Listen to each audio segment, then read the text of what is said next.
Hi friends, ఎలా ఉన్నారు? ఈరోజు నేను కాజు మునక్కాయ మసాలా కర్రీ ఎలా చేయాలో చెప్తాను. అందుకు నేను ఫస్ట్ టమాటాలు మీడియం సైజు 3, ఒక 2 ఉల్లిపాయలని ఈ విధంగా కోసుకొని నూనెలో వేయించేసి చెప్తాను అప్పుడు ఒకేసారి మీకు. అలానే పచ్చిమిరపకాయలను కూడా ఈ 3 వేయించేసుకోవాలి. నేనైతే ఒక మునక్కాయ తీసుకున్నాను. ఇంకొక ఉల్లిపాయని విడిగా తాలింపులోకి కోసుకోవాలి. ఒక గుప్పుడేమో జీడిపప్పు నానబెట్టుకోవాలి, ఎందుకంటే టమాటాలు ఉల్లిపాయలతో వీటిని మిక్సీ వేయాలి. ఇంకొక కొన్ని నేతిలో వేయించుకొని పెట్టుకోవాలి. ఇప్పుడు ఫస్ట్ స్టవ్ మీద ఒక బాండీ పెట్టుకుందాం ఫ్రెండ్స్ ఇప్పుడు స్టవ్ మీద ఒక పాన్ పెట్టుకొని ఉల్లిపాయ, టమాటా, పచ్చిమిరపకాయలన్నీ వేసేసి ఒక 50% మగ్గేదాకా నూనెలో వేయించేసుకుందాం.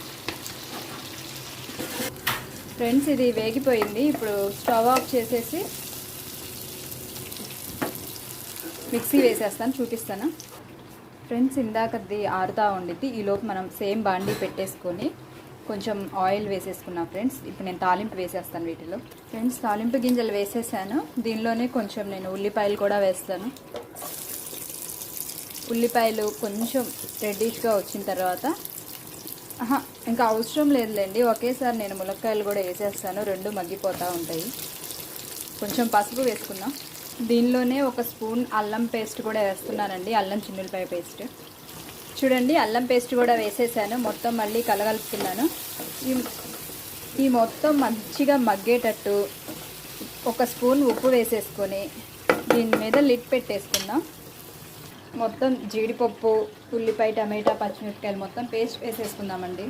ఫ్రెండ్స్ మనం ఆ జీడిపప్పు, టమాటా, ఉల్లిపాయ, పచ్చిమిరపకాయలు ఈ విధంగా పేస్ట్ చేసుకోవాలి. ఇప్పుడు ఒక బౌల్ తీసుకొని నేను దీనిలో పెరుగు, ఉప్పు, కారం, ధనియాల పొడి, గరం మసాలా వేసేసి కొంచెం పసుపు వేసి మిక్స్ చేసి మీకు చూపిస్తాను. ఈ విధంగా వేసేసుకొని పెరుగులో మొత్తం కలిపేసుకుందాము. ఈ విధంగా పెరుగులో మొత్తం ఇలా మిక్స్ చేసుకోవాలి. ఇప్పుడు ఈ పేస్ట్ని ఇది కొంచెం మనకి మగ్గిందండి 50%. కొంచెం ఈ మసాలాలు ఇవన్నీ ముక్కలకి పట్టాలి కాబట్టి ఇందాక జీడిపప్పు పేస్ట్ మొత్తం దీనిలో వేసేస్తాను. ఈ విధంగా వేసిన తర్వాత మొత్తం ముక్కలకి పట్టేటట్టు కలపెట్టేసి ఒక 10 మినిట్స్ లిడ్ పెట్టేసి బాగా మగ్గిచ్చేసేయండి. మనం ఇందాక పెరుగులో కలుపుకున్నది ఒక 10 మినిట్స్ తర్వాత వేసి కావాల్సినంత ఎసరు పోసేసుకొని తగినంత ఉప్పు చూసుకొని ఇంకా మగ్గిచ్చేస్తే మధ్యలో మనం జీడిపప్పు ఇందాక విడిగా నేను నేతిలో వేయించాలన్నాను కదా, నేతిలో ఇంకా అవసరం లేదులేండి, డైరెక్ట్గా వేసేసుకుందాము. చూపిస్తాను. ఇప్పుడు లిడ్ 10 మినిట్స్ పెట్టేసుకున్నాను. ఇప్పుడు నేను దీనిలో పెరుగు మిశ్రమాన్ని కూడా వేసేసి ఎసరు పోసేసి తగినంత ఉప్పు చూసుకొని మీకు చూపిస్తాను. నేను నాకు కావాల్సినంత ఎసరు పోసేసుకున్నానండి. ఇదిగోండి, ఈ క్యాష్యూ నట్స్ వచ్చేసి మళ్ళీ ఇట్లా పెట్టేసేయండి, పైన వేసేసేయండి.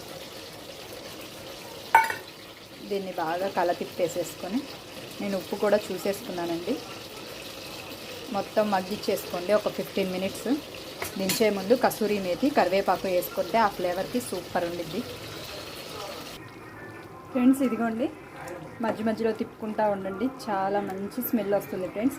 ఇప్పుడు నేను దీనిలో కసూరి మేతి కరివేపాకు కూడా వేస్తాను. ఫ్రెండ్స్ అదిగోండి, కసూరి మేతి వేసేసాను, కరివేపాకు కూడా వేసేసాను. ఇంకొకసారి తిప్పాను.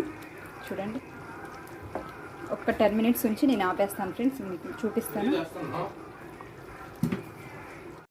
ఫ్రెండ్స్ చూడండి, అయిపోయింది. ఈ విధంగా కన్సిస్టెన్సీ అనేది గట్టి పెడితే సరిపోయిద్ది. చూడండి, ఇది చపాతీలోకి కానీ, అన్నంలోనికి కానీ, వెజ్ బిర్యానీలోకి కానీ, దేనిలోకైనా బాగుండిద్ది ఫ్రెండ్స్. చాలా టేస్టీగా ఉంది.